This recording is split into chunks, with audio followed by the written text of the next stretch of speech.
QA Forge YouTube channel එකේ Playwright Sinhala tutorial series එකට ඔයගොල්ලෝ සාදරයෙන් පිළිගන්නවා. අද software industry එකේ automation testing ගැන කතා කරද්දී වැඩියෙන්ම ඇහෙන නම තමයි Playwright. ඔයා LinkedIn එකේ බැලුවොත් දකින්න ඇති ලෝකයේ ප්‍රමුඛ පෙළේ සමගම්. ඒ කියන්නේ leading companies දැන් Selenium වල ඉඳන් Playwright වලට වේගයෙන් මාරු වෙනවා. ඇත්තටම ඇයි මෙච්චර Playwright ජනප්‍රිය? සහ ඇයි මැනුවල් QA කෙනෙක් විදිහට හෝ ඩෙවලොපර් කෙනෙක් විදිහට ඔයා මේක අදම ඉගෙන ගන්න පටන් ගන්න ඕන. මේ වීඩියෝ එකෙන් මම ඔයගලන්ට පැහැදිලි කරනවා Playwright කියන්නේ මොකක්ද? ඒක කොහොමද වැඩ කරන්නේ? සහ මේ කෝස් එකේදී අපි ඉගෙන ගන්න දේවල් මොනවාද කියලා. අතරම කෝඩින් ගැන ලොකු දැනුමක් නැති කෙනෙක්ට වුණත් තේරෙන විදිහට අපි මුලින් ඉඳලම සරලවම මේක පටන් ගමු. සරලවම කිව්වොත් Playwright කියන්නේ modern web application test කරන්න Microsoft සමාගම විසින් හදපු automation framework එකක්. Microsoft එකකින් මේක පවත්වාගෙන යන නිසා අපිට tool එක ගැන ලොකු විශ්වාසයක් තියාගන්න පුළුවන්. මොකද ඔයගොල්ලෝ දන්නවා Microsoft කියන company එක මොකක්ද? එකෙන් මොනවාද අපේ industry එකට කරලා තියෙන්නේ කියලා. විශේෂම දේ තමයි මේක open source tool එකක් නිසා ඒ කියන්නේ මේක සම්පූර්ණයෙන්ම නොමිලේ පාවිච්චි කරන්න පුළුවන්. අපිට මේ Playwright framework එකේ basic feature එකේ ඉඳන් advanced feature එක දක්වාම කිසිම payment එකකින් තොරව ඒ කියන්නේ මුකුත් subscription එකක් නැතුව අපිට මේ tool එක free use කරන්න පුළුවන්. මේ හරහා අපිට UI testing, API testing සහ mobile web viewport testing. ඒ කියන්නේ මම ඔයගලන්ට වෙනම වීඩියෝ එකක් කරන්නම් මොනවාද මේ mobile viewports කියන්නේ කියලා. සරලවම කිව්වොත් ඔයගොල්ලෝ යූස් කරන මොබයිල් වල ස්ක්‍රීන් සයිසස් අපිට viewports විදිහට identify කරගෙන ඒ වගේ කරන ටෙස්ටිං අපිට මේ Playwright through කරන්න පුළුවන්. කෙටියෙන්ම කිව්වොත් end to end testing වලට තියෙන හොඳම modernම solution එක තමයි Playwright. Playwright වල තියෙන ලොකුම වාසියක් තමයි cross browser support එක. අපිට පුළුවන් කෝඩ් එක ලියලා අපිට ඒ කියන්නේ අපිට එකම කෝඩ් එක ලියලා අපිට පුළුවන් Chrome, Edge, Firefox සහ Safari කියන browsers අතරම run කරන්න. විශේෂයෙන්ම ආයතන Windows machine එක හිටියත් Safari browser එක automate කරගන්න පුළුවන් අපිට Playwright වලින්. ඒත් එක්කම ඔයගොල්ලෝ දන්නවා programming languages ගත්තාම ඔයගොල්ලෝ මොකක් හරි programming language එකකට එහෙම නැත්නම් කීප එකකට expert. ඒ කියන්නේ ඔයගොල්ලෝ හොඳට දන්න languages කීපයක් තියෙනවා. partially දන්න languages කීපයක් තියෙනවා සහ touch කරලවත් නැති නොදන්නම languages කීපයක් තියෙනවා.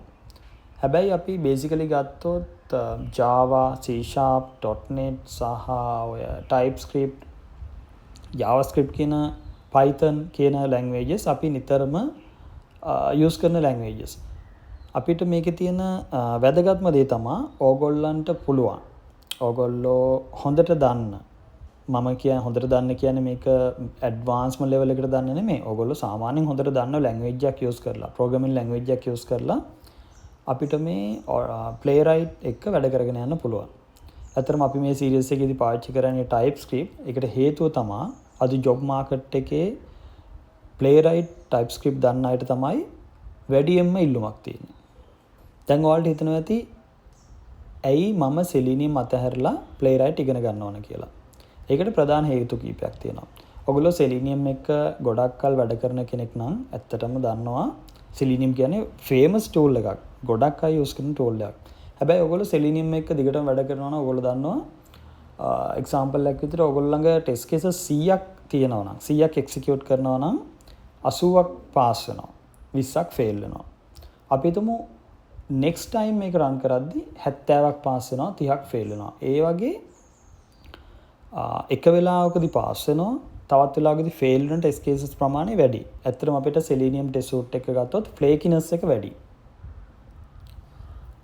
හැබැයි අපිට අන්න ඒ වගේ ප්‍රශ්න avoid කරලා smoothly automate කරගෙන යන්න පුළුවන් මෙන්න මේ Playwright tool එකෙන්. අපි බලමු මේකේ තියෙන මොනවාද අනිත් features කියලා අපිට Playwright තෝරගන්න Selenium අතහැරලා. එකක් තමයි auto waiting. Selenium වල වගේ thread.sleep දාන්න ඕනේ නැහැ. බටන් එකක් හරි එම නැත්තම් මොකක් හරි එලිමන්ට් එකක් විසිබල් වෙනකල් Playwright automatically එයා wait කරනවා. අනිත් එක තමයි fast execution. fast execution කියන්නේ ඇත්තටම ඒකේ infrastructure change එකක්. ඔයගොල්ලෝ දන්නවා Selenium වල තියෙන infrastructure එකයි Playwright වල තියෙන infrastructure එකයි completely different. මම ඔයගොල්ලන්ට වෙනම වීඩියෝ එකක් අරන් එන්නම් කොහොමද infrastructures වැඩ කරන්නේ කියලා. simple මේ විදිහට කිව්වොත් Playwright වැඩ කරන්නේ WebSocket connection එකක් through browser එකත් එක්ක interact වෙලා.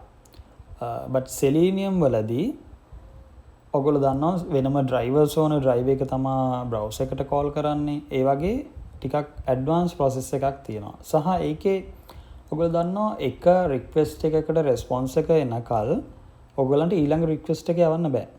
හැබැයි මේ Playwright වලදී වෙන්නේ එක connection එකක් ඉස්සරලා stabilize කරගෙන ඊට පස්සේ ඔයගොල්ලන්ගේ request response විදිහට තමයි යන්නේ.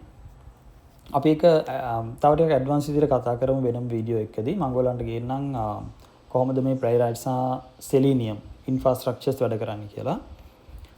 right.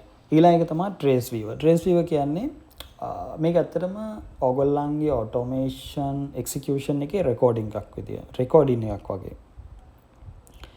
test එක fail වුණ තැන ඉඳන් ඔයාලට backward step by step බලා ගන්න පුළුවන්.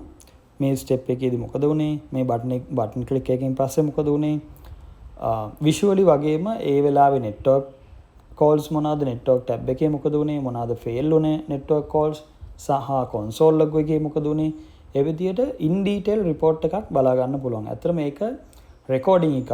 හැබැයි අපිට ඕන තැනට backward හරි forward හරි කරලා අපිට ඒ වෙලාවේ records ටික බලා ගන්න පුළුවන්. අනිත් එක තමයි code gen. code gen කියන්නේ coding දන්නේ නැති කෙනෙක්ට උනත් browser එකේ කරන දේවල් record කරලා ඒක code එකක් විදියට convert කරගන්න මේ Playwright වල features වලින් පුළුවන්. ඔය කීපයක් විතරයි. තව ගොඩාක් features නිසා තමයි අපි Selenium අතහැරලා Playwright වලට යන්න ඕන. right. මම මේ වීඩියෝ එකේදී ඔයගලන්ට නිකන් introduction එකක් දෙන්න තමයි බලාපොරොත්තු වෙන්නේ. අපි කොහොමද මේ Playwright video series එක කරගෙන යන්නේ සහ මේකෙන් ඔයගොල්ලන්ට මොනවද ගන්න පුළුවන් ඒ වගේ දේවල් ටිකක් ඉස්සරහට අපි video series වලදී අරන් එනවා. ඒ කියන්නේ මේ series එකේම අනිත් videos වලදී ඔයගොල්ලන්ට කියලා දෙනවා A to Z මුල ඉඳලම කොහොමද Playwright install කරගන්නේ ඉඳලම advanced framework එක develop කරලා ඒකෙන් කොහොමද ඔයගොල්ලන්ගේ automation වැඩවලට supports ගන්නේ, ඒක කොහොමද improve කරගන්නේ, industry level එකට ඔයගොල්ලෝ කොහොමද Playwright ඉගෙනගෙන ඔයගොල්ලන්ගේ career එක develop කරගන්න කියලා මම ඉස්සරහා videos වලදී ඔයගොල්ලන්ට කියලා දෙනවා. ඉතින් ඊළඟ වීඩියෝ එකකින් අපි practically Playwright install කරලා වැඩේ පටන් ගන්න විදිහ ඔයගොල්ලන්ට කියලා දෙනවා. ඔයාලට මොනවා හරි ප්‍රශ්නයක් තියෙනවා නම් පල්ලා comment section එකේ දාන්න. එහෙම නැත්නම් ඔයගොල්ලන්ට මොනවා හරි special request එකක් මට මෙන්න මේ දේ වීඩියෝ එකකින් ඕන කියලා තියෙනවා, ඒ වගේ රික්වෙස්ට් එකක් තියෙනවා නම් ඒකත් comment section එකේ දාන්න. මම මේ හැම එකකටම reply කරනවා. right. එහෙනම් QA Forge channel එක subscribe කරලා series එකත් එක්ක දිගටම එකතු වෙන්න. ඒක යාළුවන්ට share කරන්න. ඊළඟ වීඩියෝ එකකින් හම්බෙමු. thank you.